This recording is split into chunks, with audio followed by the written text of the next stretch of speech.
This is the outside of our apartment.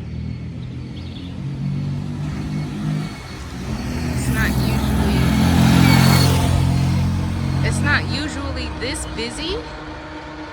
So this is our apartment.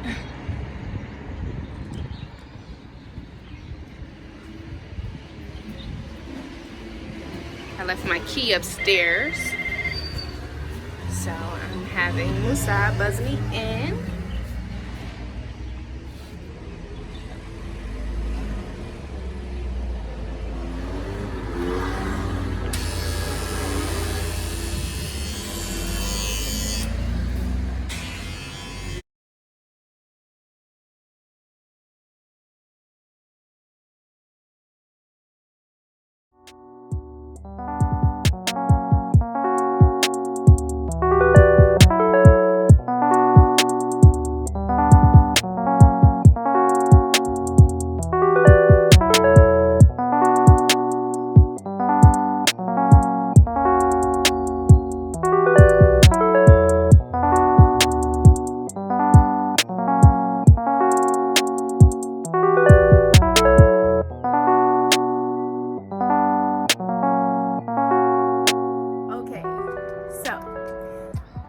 Talk to you all about married life in Morocco, and I think it's an important story to tell because not many people hear about these type of stories. For me, this was my first time ever being married, my first and my last, and most of my guidance on the process was between myself and other Peace Corps volunteers who got married also during our Peace Corps service. Now, first I'm gonna tell you who is my husband. I'm talking about I'm married, haven't said who my husband is. If you follow me on social media though, you know that my husband is so beautiful. His name is Moussa. He is Senegalese, and we met in Rabat during my Peace Corps service. It's just one of those stories where people are always like, okay, so what was so special about his high? And for some reason, his voice is so rhythmic, it rang in my ear. And so that is how he got me. That's all I need to say about that. So we got married in 2018, right after my Peace Corps service. And the process was overwhelming. It was overwhelming because, again, it was both of our first time getting married, and we really didn't know what to do. So we were calling people that we knew that got married, like some of his Senegalese friends had gotten married, and some of my Peace Corps friends had gotten married or were in the process, like him and I. So I'm gonna tell you all the process for getting married here in Morocco. And my situation is a little bit different because I did not marry a Moroccan in Morocco. I married a Senegalese in Morocco.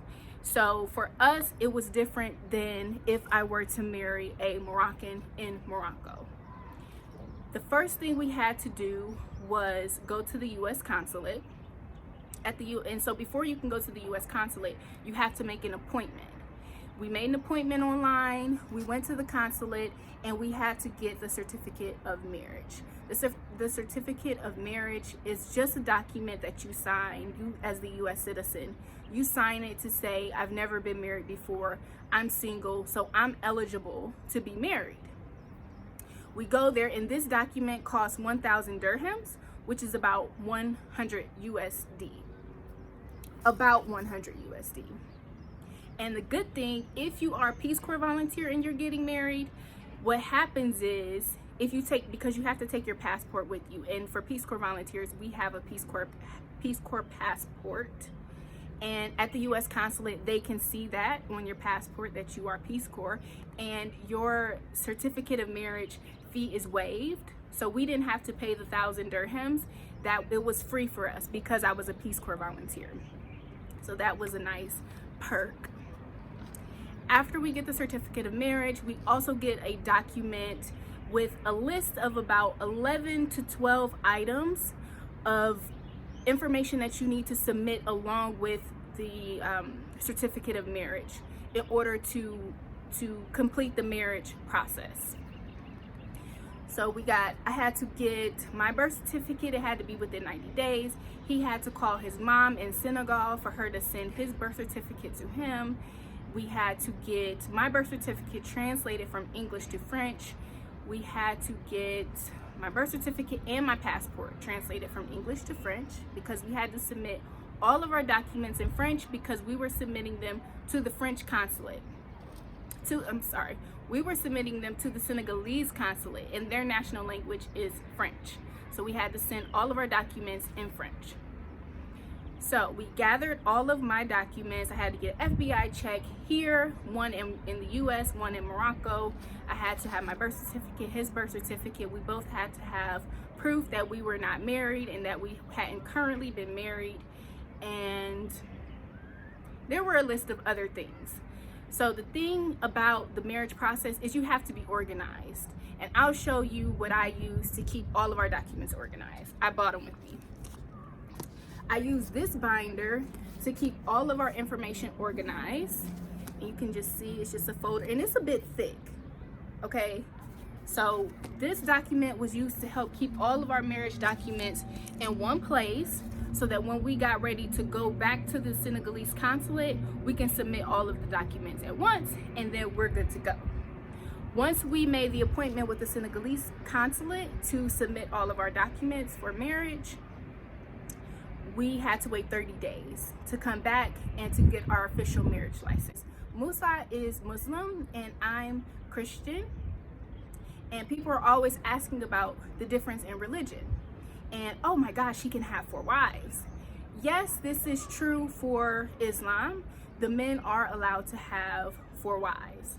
The thing is that when you get married, the woman or the man can say if they're okay with polygamy, or if they're okay with monogamy. And it was funny because when we went to the consulate, the guy who was officiating our marriage license, when he asked, my face was like, of course, monogamy. And everybody, we all just laughed because it was very funny. Our official date is January 8th, 2019. It has been a year now since we have been married, and it's been a lot of growing for both of us, and it has been so much fun. We make each other laugh, we help each other grow, we're just perfect for each other. We just moved to Marrakesh together. I burned my hand the other day. I can say that, it's okay. I can say I burned my hand, that's real life. Yeah. Right? Yeah. That's okay, love bug. You can't do that.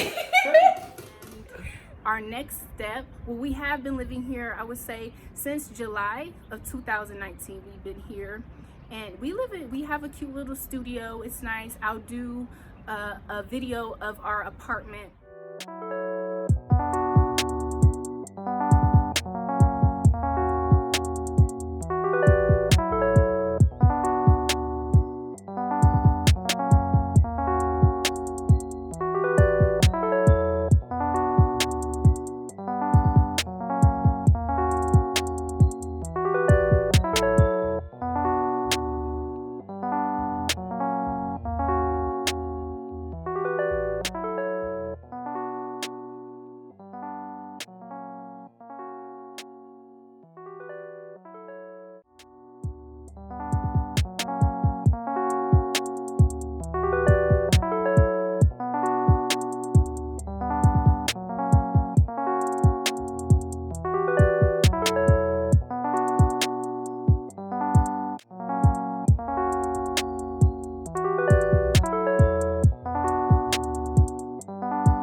What's next for us is the visa application.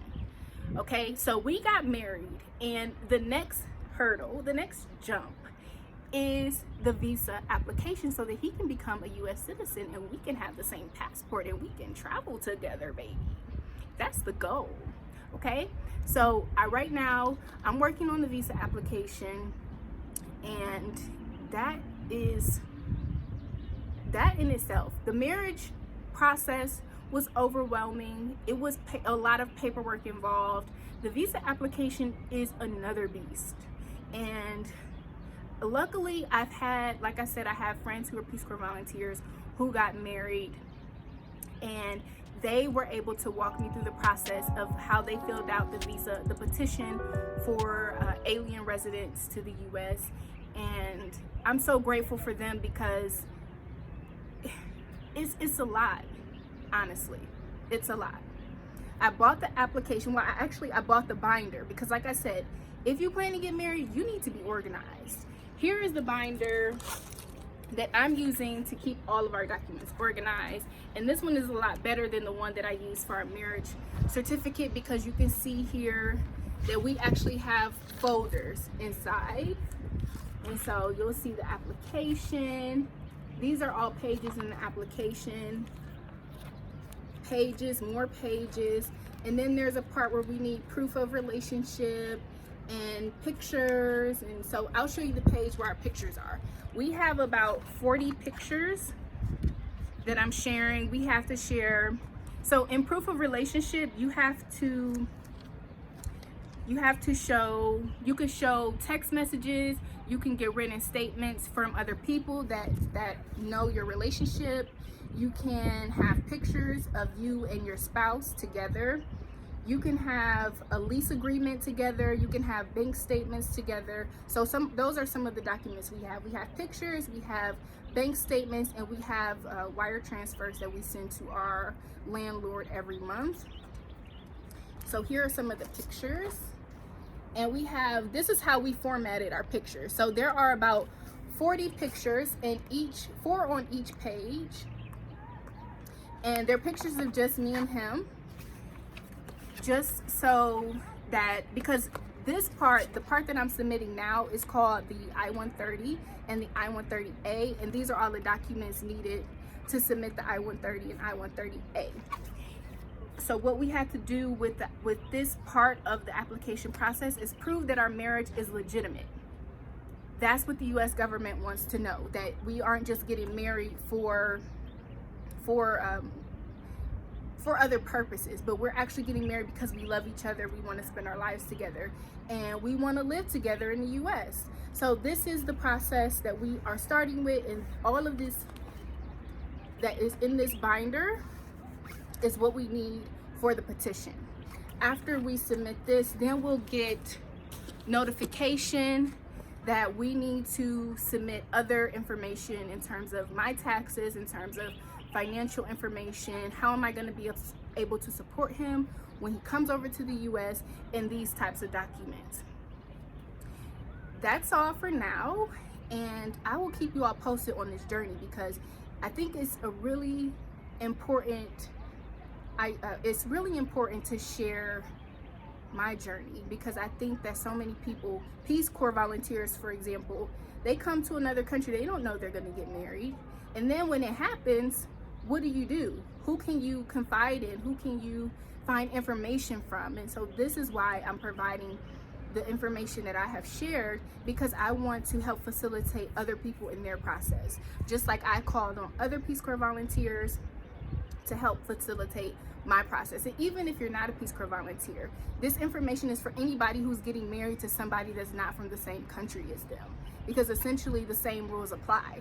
You have to go to the consulate, you have to have proof that you're not married, you have to submit and sign all of your documents.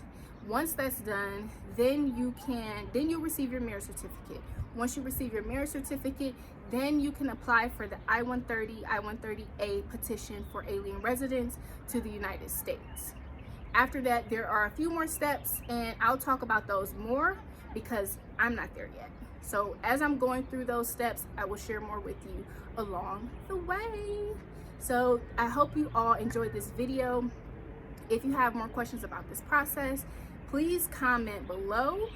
And if you like this video, if you find it helpful, give it a thumbs up. Until next time.